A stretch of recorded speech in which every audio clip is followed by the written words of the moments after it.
জোর করে মাথা শক্ত করে ধরে যখন গালের দিকে যখন ফেরান তার ঠোঁটটা যখন দিয়ে যখন তাকে চুমু দিতে উদ্যত হচ্ছে, মুসা আলাইহিস সালাম আস্তে করে হাতটা বের করে মারছেন একটা থাপ্পড়। এক থাপ্পড়ে ফেরাউনের মাথা চক্কর মেরে সে ঘুরে পড়ে যাওয়ার মতো হয়ে গেছে। বলছে আসিয়া অবস্থা খারাপ, কেন কি হয়েছে? আমার মন বলছে এটাই বুঝে মুসা হবে কেন, থাপ্পড় দেখে মনে হচ্ছে। 2 বছর বাচ্চার থাপ্পড় যেমন, আমি নিশ্চিত এটা আল্লাহর নবী মুসা হবে।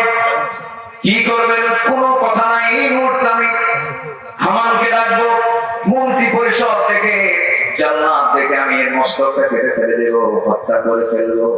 আসিয়া বলছেন আমার স্বামী দোষটা কি বলেন? দোষটা বলো। আমাকে যে থাপ্পড়টা মারছে এটা তো সাধারণ কোনো মানুষের থাপ্পড় মনে হচ্ছে না।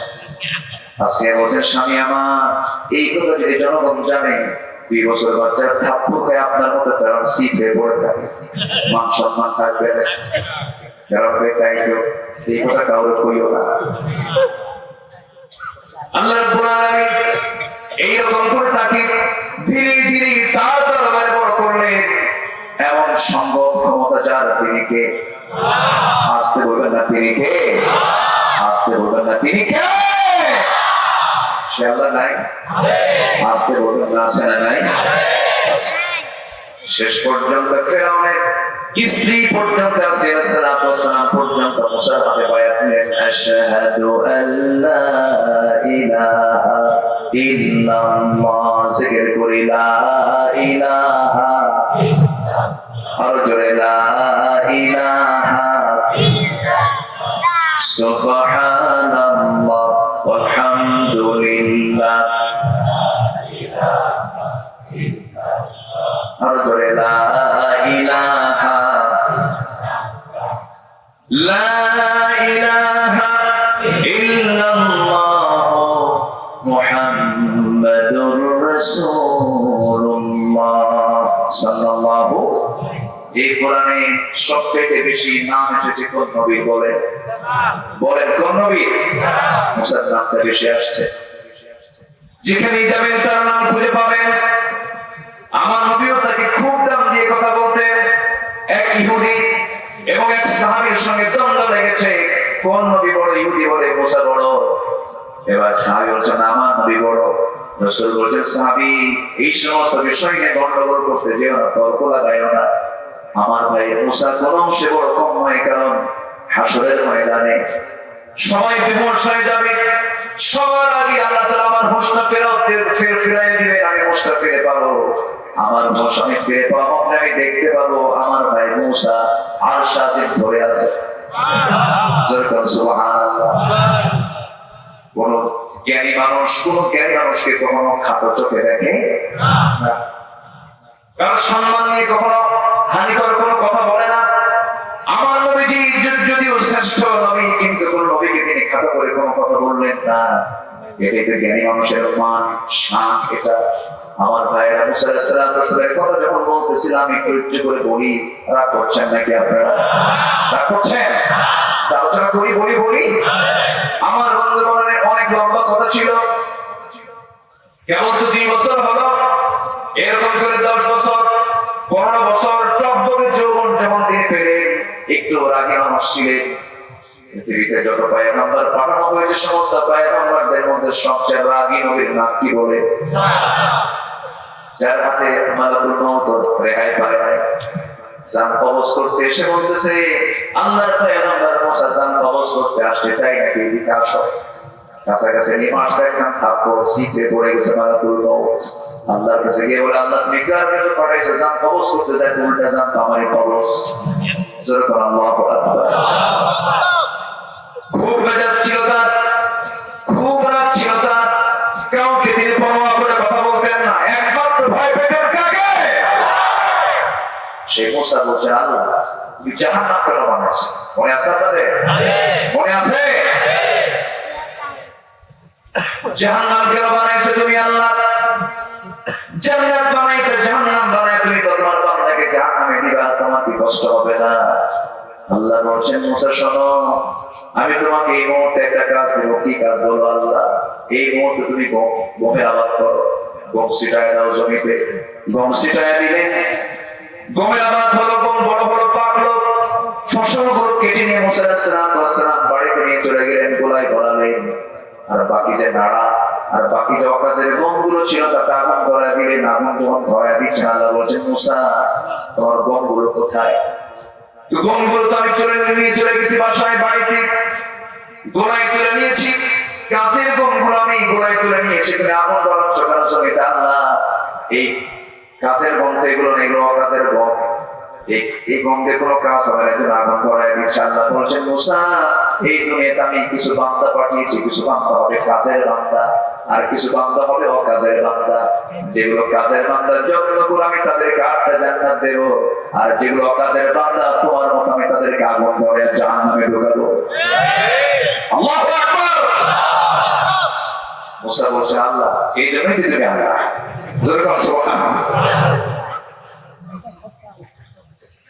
আল্লাহ বুঝি না, এই জন্য প্রশ্ন করেছে আল্লাহ তোমাকে। এরকম করে মাঝে মাঝে তিনি প্রশ্ন করতে অনেক কথা আছে। আমরা মুসা আলাইহিস সালামের একটা লাইফ স্টাইল আমরা আজকে জেনে যাব। আলোচনার মাঝে মাঝে জোরে বলি ইনশাআল্লাহ, বলে জোরে বলি ইনশাআল্লাহ। তারপরে ফেরেশতাদের যে ধারণা, ও আল্লাহ দুনিয়াতে তুমি বান্দা পাঠাবে, তারা কি করবে? ফিতনা করবে, ফাসাদ করবে, মারামারি করবে, ভাই ভাই মামলা করবে। ভাই ভাই মামলা মনে রাস্তায় আছে না? ভাই ভাই মামলা করবে, বড় সম্পত্তি ভাই বুঝে দেয় না, এমন লোক তো আছে। মুরব্বী যাচ্ছেন কেন?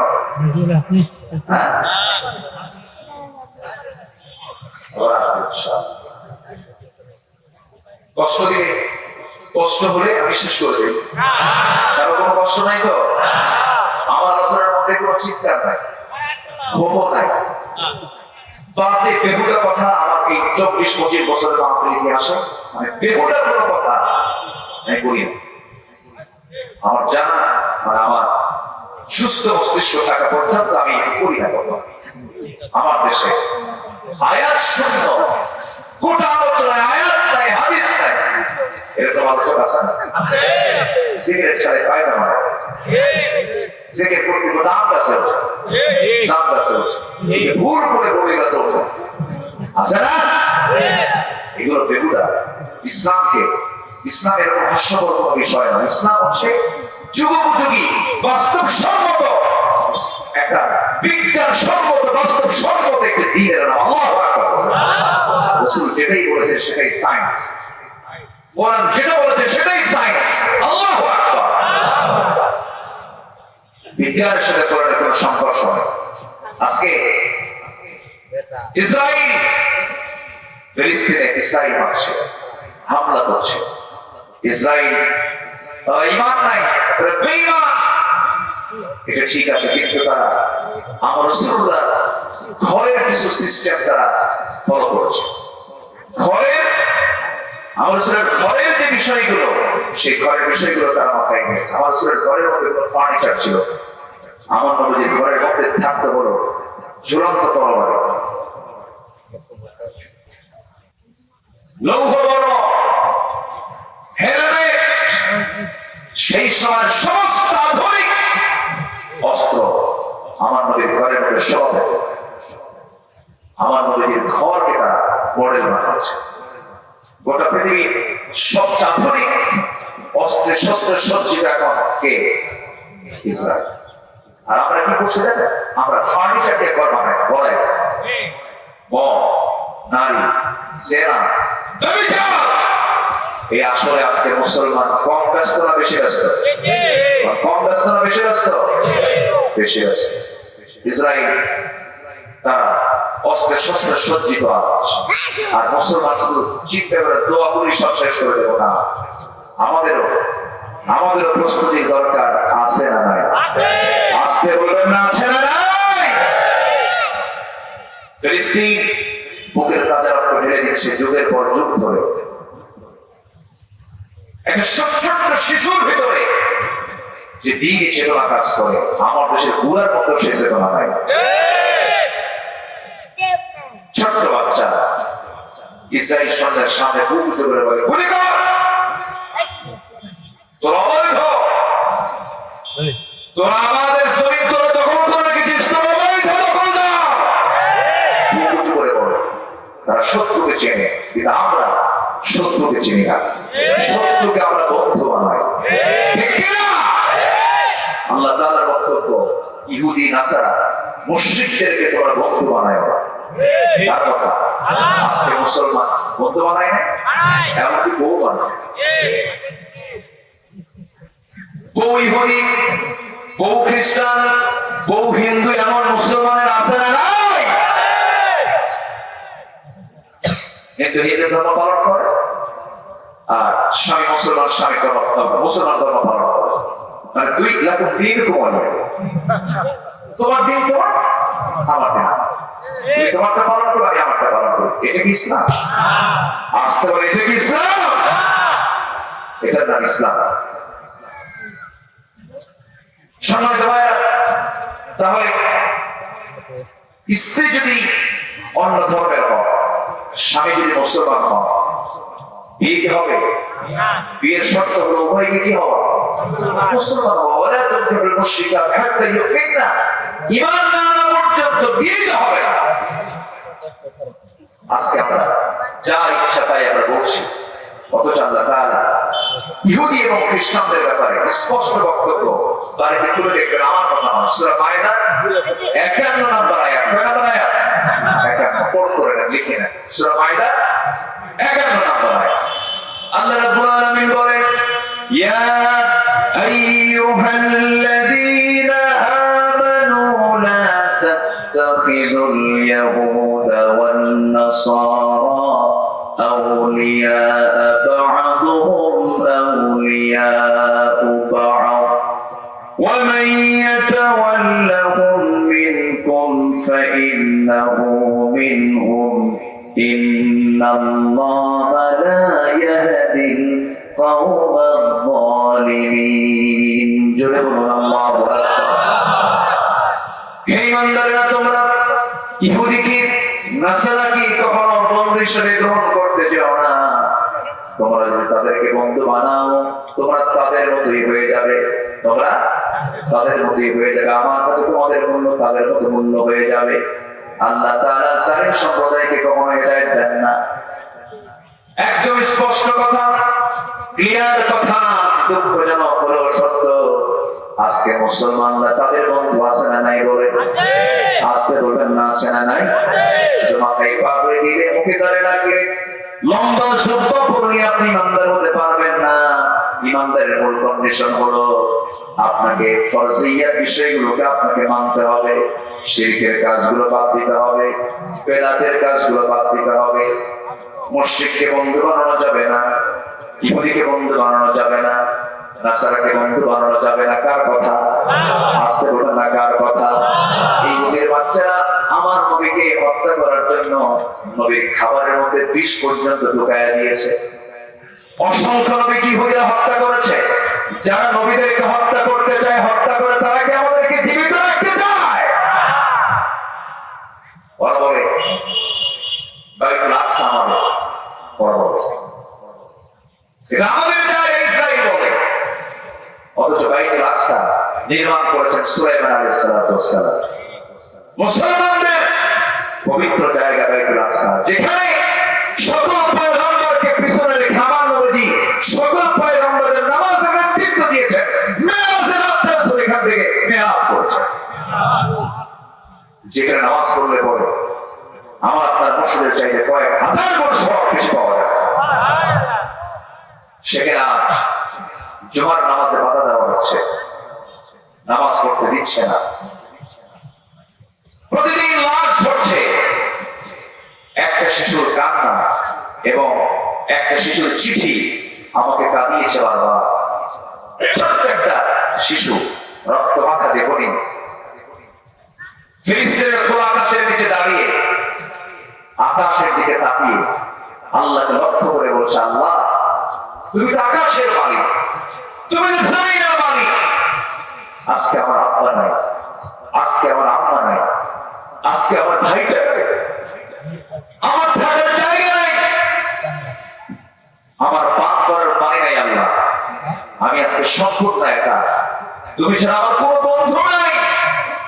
কিন্তু আল্লাহ, আমি শুনেছি পৃথিবীতে নাকি কোটি কোটি মুসলমান, ও আল্লাহ, কেউ তো আমার পাশে এসে দাঁড়ালো না। আল্লাহ, তোমার আদালতে এই মামলা দিলাম, যে সমস্ত মুসলমান আমাদের পাশে এসে দাঁড়ালো না, তোমার আদালতে তাদের বিরুদ্ধে আমি মামলা দায়ের করলাম। বলেন তো, এই মামলার জামিন কি সম্ভব? জামিন কি সম্ভব? সম্ভব। আমাদের কাজ করার দরকার আছে না নাই? আসতে বলবেন না, আছে না নাই? দোয়াটাও করতে পারে না অনেক কিছু, দোয়াটাও করতে পারে না, বরঞ্চ ভুল ধরে। কি দরকার ছিল ফিলিস্তিনের হামাসরা সেই ইসরায়েলকে হামলা করার পেশা, যুগের পরে যুগ প্রতিনিয়ত যারা হত্যা করছে মুসলমানদেরকে, উল্টা দোষ আবার মুসলমানকে দিচ্ছে এক শ্রেণীর কিছু মুসলমান মুনাফিক চক্র। আসলে নয়। অথচ আল্লাহ রাব্বুল আলামিন বলেন, ওয়ামা লাকুম লা তুকাতিলুনা ফি সাবিলিল্লাহি ওয়াল মুস্তাদআফিনা মিনার রিজাল ওয়াল নিসাই ওয়াল গিলদানিল্লাযীনা ইয়াকুলুনা রাব্বানা আখরিজনা من هذه القرية الظالم أهلها واجعل لنا من لدنك وليا واجعل لنا من لدنك نصيرا. جربنا الله أكبر. سورة النساء آيات نمبر 71. আল্লাহ রাব্বুল আলামিন বলছেন, ও ইমানদাররা, তোমাদের কি হলো? তোমরা যুদ্ধ করছো না, সংগ্রাম করছো না সেই পথে, অথচ ওই সমস্ত অসহায় মানুষ, অসহায় নারী, অসহায় শিশু যারা আল্লাহর দরবারে প্রার্থনা করছে, আল্লাহ তাআলা জালিম জনপদ থেকে আমাদেরকে তুমি আল্লাহ রেহাই দিয়ে দাও। তাদের পক্ষে মুসলমান কেন কথা বলো না? কার বক্তব্য?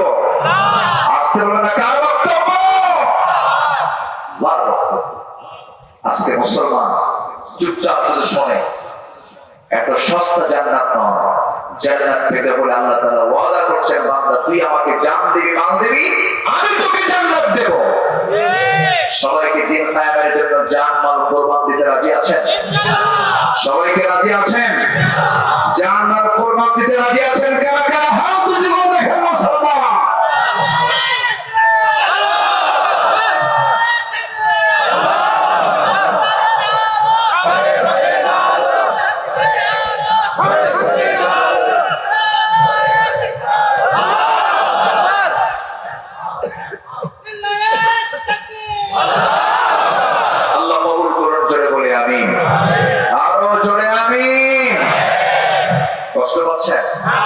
আলোচনা চালাই? কারো কোনো সমস্যা? কারো কোনো অসুবিধা? জোরে বলি ইনশাআল্লাহ। আরো জোরে বলি ইনশাআল্লাহ। আমরা মুসলমান, আমরা কি বলেন? মুসলমান। আমাদের ডিউটি হওয়া উচিত ছিল আযান শোনার সঙ্গে সঙ্গে কোথায় যাওয়া? আজকে মসজিদে বেশি না বাজারে বেশি? আজকে মুসলমান মসজিদে বেশি না বাজারে বেশি? মসজিদ সুন্দর হয়েছে, পাকা হয়েছে, কিন্তু মসজিদে মুসল্লি নাই। অথচ আল্লাহ তাআলা আমার দেহ, আমার জীবন, আমার সুস্থতা সব কার হাতে?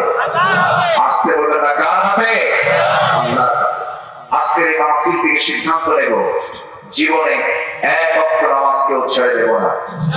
রাজি আছেন না ইনশাআল্লাহ? কারো কোনো কষ্ট হবে? দুই একজন করে উঠতেছেন, কারণ কি?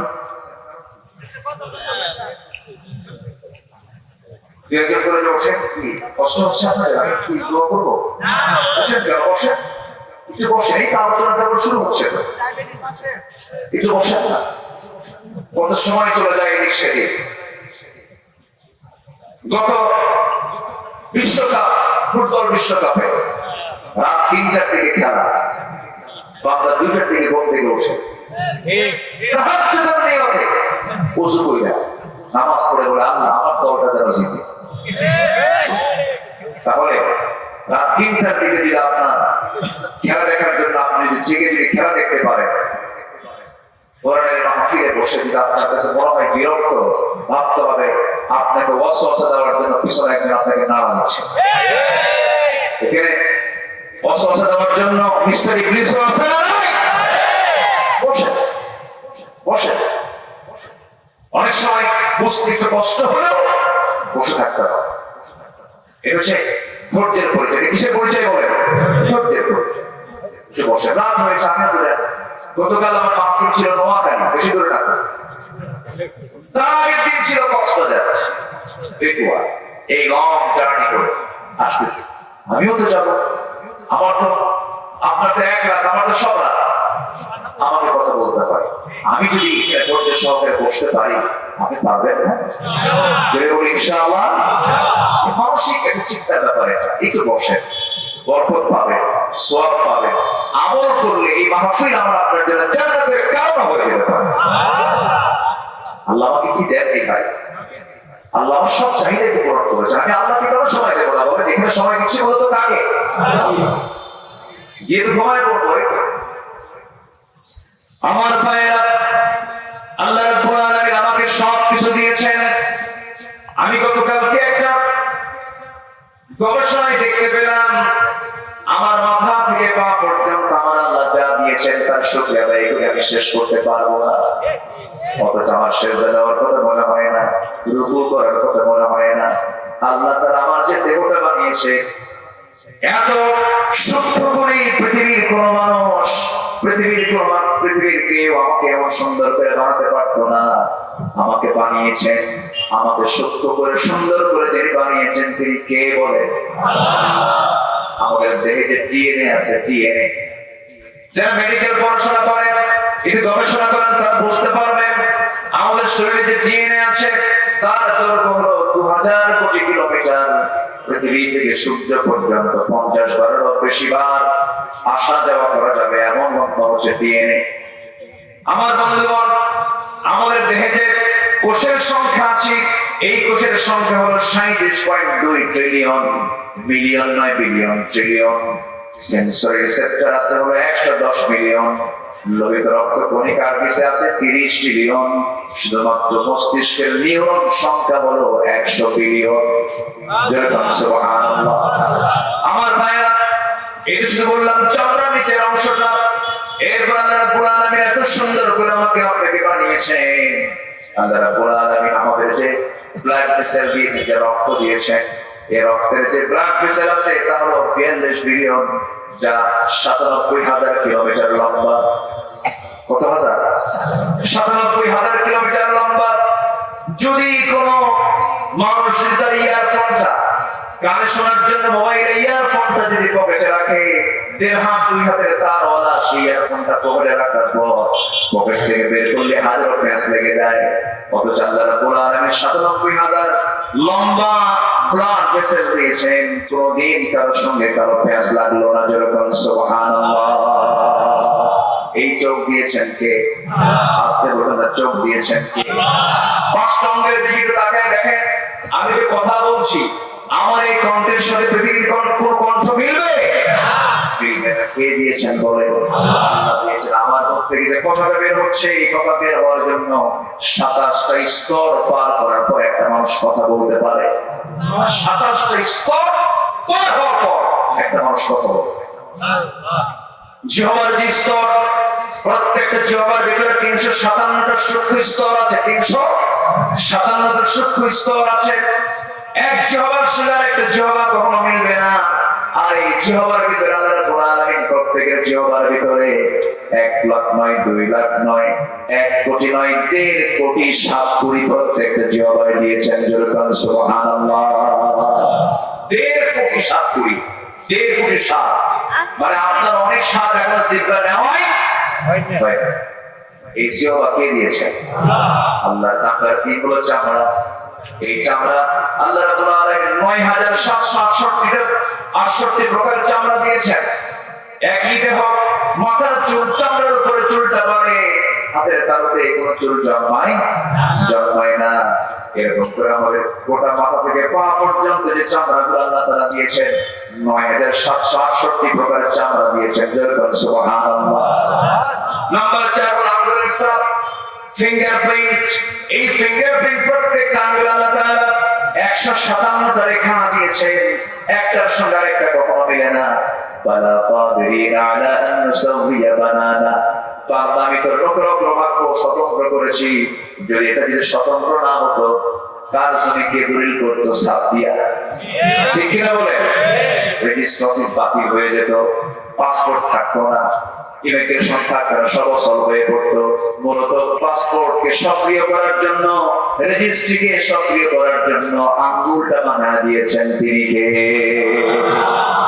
সব ব্যবস্থা ধ্বংস হয়ে যাবে, পুলিশের কোনো কাজ হতো না। পুলিশের রুমের মধ্যে ঢুকে তারা শরীফতি লক্ষ্য সবার পক্ষে এক এক ফিঙ্গার হয়ে যেত। আই ফিঙ্গার আলাদা, আই প্রিন্ট আলাদা। উন্নত বিশ্বে আপনি আঙ্গুল লাগে না, কিছু লাগে, শুধু চোখের ছাপ দিবেন, চোখ খুলবেন, খুলে যাবে। এখন তো দামি দামি কিছু আইফোন আছে, শুধু ফেস লক করবেন, ফেস দিয়ে সামনে তাকাবেন, সেট খুলে যায়। আল্লাহ বলছেন বান্দারে আমি যদি তোর চোখটা যদি স্বতন্ত্র না করতাম, তোর মোবাইল তার শরীরমধ্যে খুলতো। সুবিধা না অসুবিধা? অসুবিধা হয়ে যেত। আল্লাহ বলছেন বান্দারে এত সুন্দর করে আমি তোকে বানায় দিলাম, বান্দা তুই আমাকে বলে যাস কেন? চোখটা বানায় দিয়েছেন কে? আর চোখটা বানায় দিয়েছেন কে? আল্লাহ তাআলা চোখটা বানায় দিয়েছেন।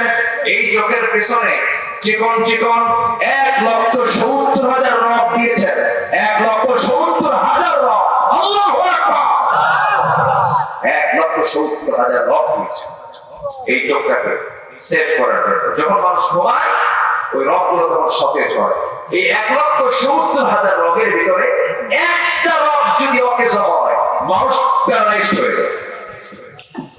কেউ তো সুবহানাল্লাহ বলবেন না? জোরে বলে সুবহানাল্লাহ। আমার এই দেহের অবদান কার? আসতে বলবেন না কার? আর সুন্দর একখান দেহ, সুন্দর একখান চেহারা দেখলেই, সুন্দর নারীর দিকে তাকালে যুবক হেরে যায়। তোমার ছাড়া বাঁচবো না।